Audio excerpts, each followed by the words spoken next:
Okay, on to question 10.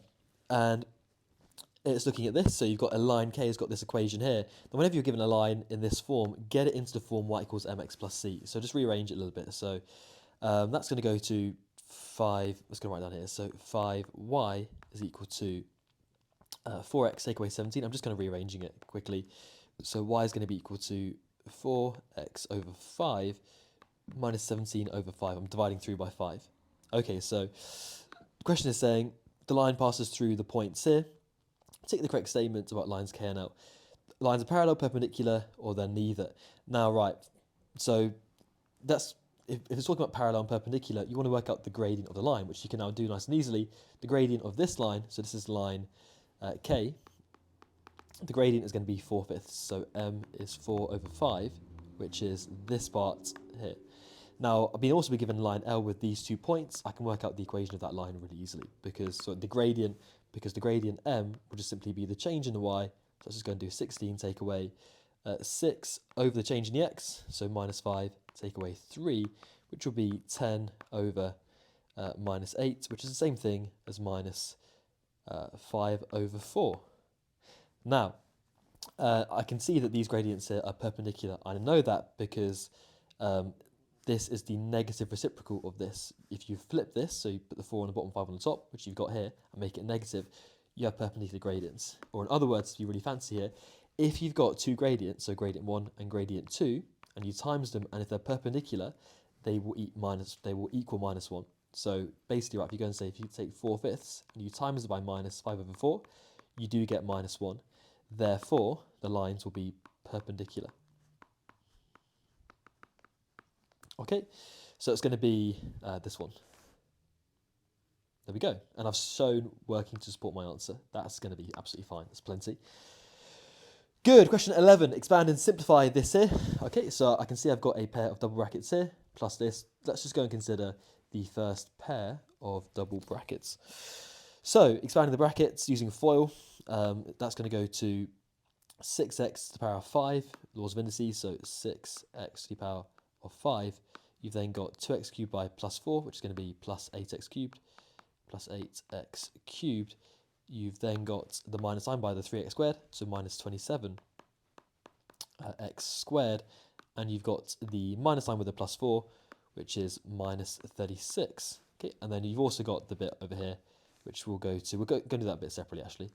Now, if we just simplify this up a little bit, we can't actually. That's this part. Now let's go and do the other part over here. So we've got x times by x minus 4 squared means this. Now if we go and consider like this part here, so actually no, you've still got the x there, so equal to x. This is going to go to x squared minus 4x twice, so 8x, x squared minus 8x, and then you've got plus 16. If you times the minus 4s together. And then distribute out the x there, it's going to go to x cubed minus 8x squared plus 16x. So overall, you've got the part in red. So it's going to write it 6x to the power of 5 plus 8x cubed minus 27 x squared minus 36. You've then got plus x cubed minus 8x squared plus 16x. And then there should be some like terms here.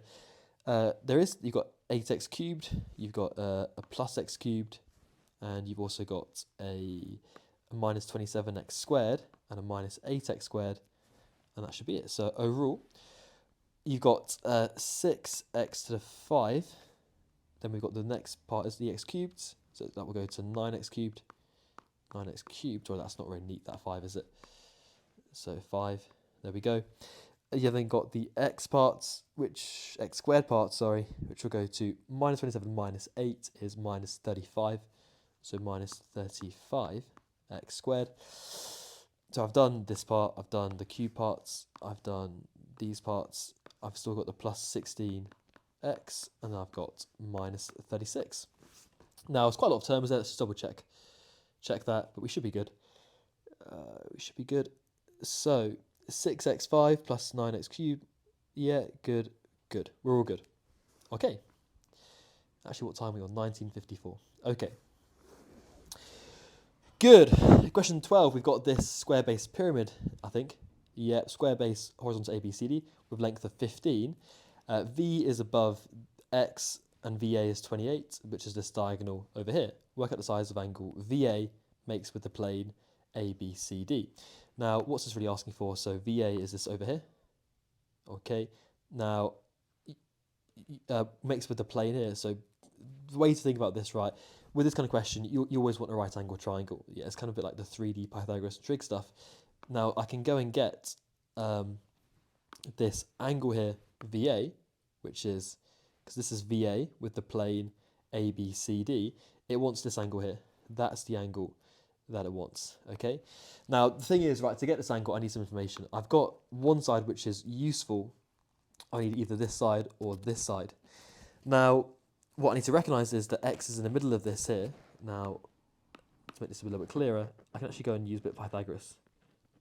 No, that's not going to be useful. So I've got this, and I've got, sorry, make it neat. This here to this point here. Now, because X is in the middle, well, that side must be 7.5, half of 15, and that must also be 7.5. It doesn't look like it because the scale of it, but that's what it's going to be. So I can go and get this side AX by doing some Pythagoras. Yeah, so I can go and say that AX is going to be the square root. I'm just doing it all in one go. I'm assuming that your Pythagoras is good. So it's going to be 7.5 squared plus 7.5 squared. I'm just going to whack that into your calculator, and that's going to give you whatever it gives you. So let's get out my terrible calculator. So root of 7.5 squared. Oh, what's going on here? That's not what I wanted. Root. So I've got a really bad calculator. Squared plus 7.5.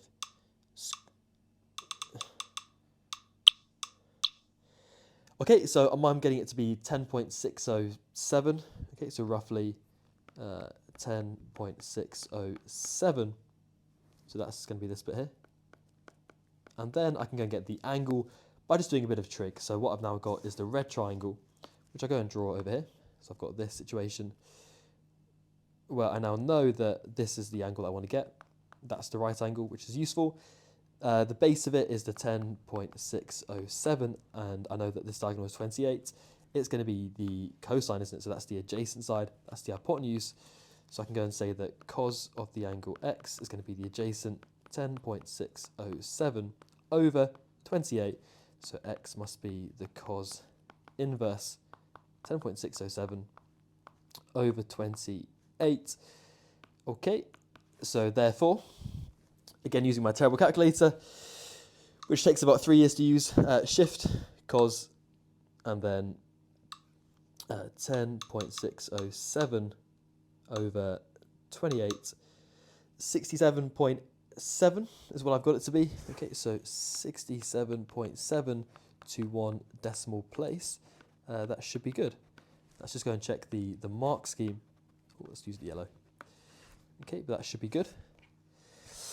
So what's the mark scheme saying? Question 12. Yeah, it's in the right range of values, so that's fine. Good. Okay. Question, should we keep going? Yeah, let's keep going on this video. Question 13.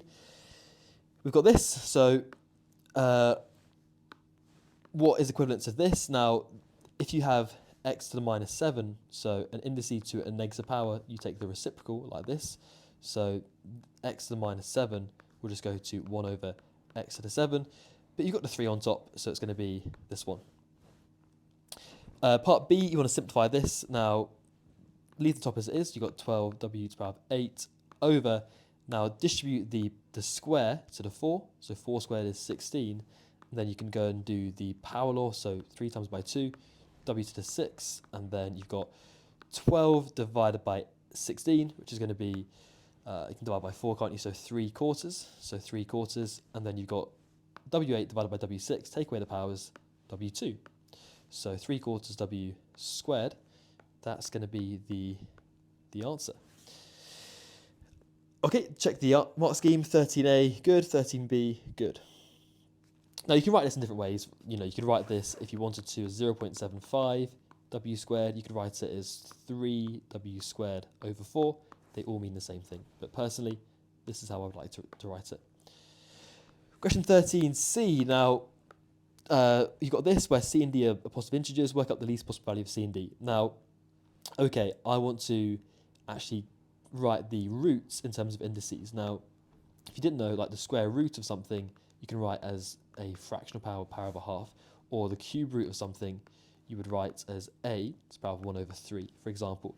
So, root y is the same thing as y to the power of a half. I'm going to write it in terms of indices, times by, now this is the cube root of y, which is y to the power of 1 over 3 being equal to, now you've got here y to the power of d, so just you've got that, and that's going to be to the power of root c, so it's going to be to the power of 1 over c, and just kind of work through it. Now you're timesing here with the same base, you want to add the powers. Now a half and a third, a half is the same thing as 3/6, that's the same thing as 2/6, so it's going to give you 5/6. So you've got y to the power of 5 over 6 is equal to y to the power of, and then power law, times the d with 1 over c, which will give you d over c.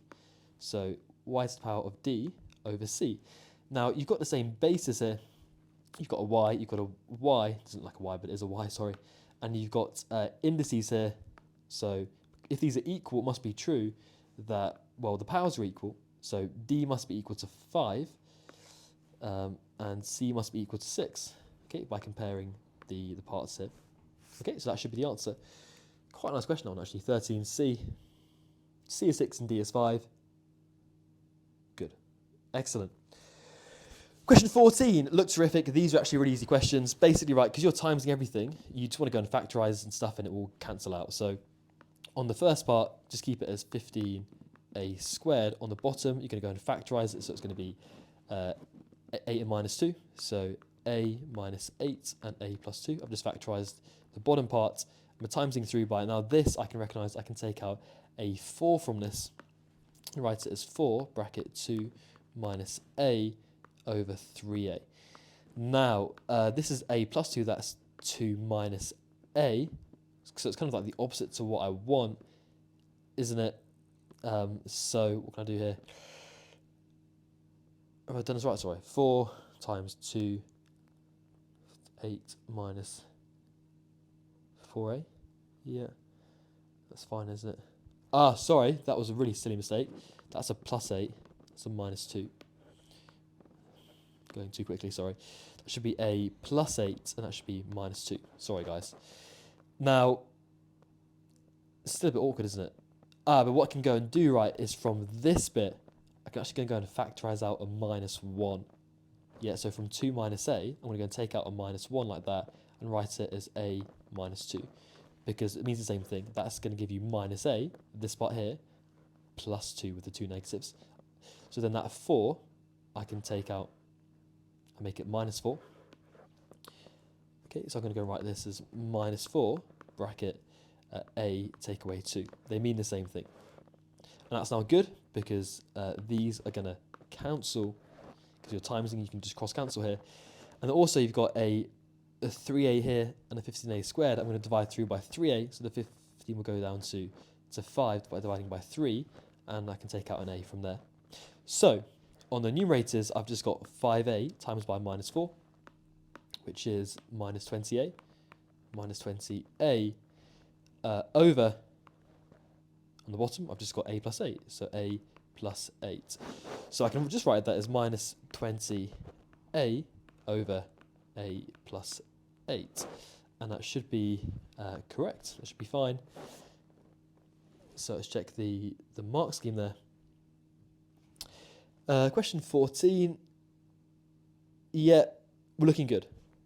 Perfect. And I think actually for this one, should we leave it there? Yeah, we'll leave it there. Question 14. That's plenty.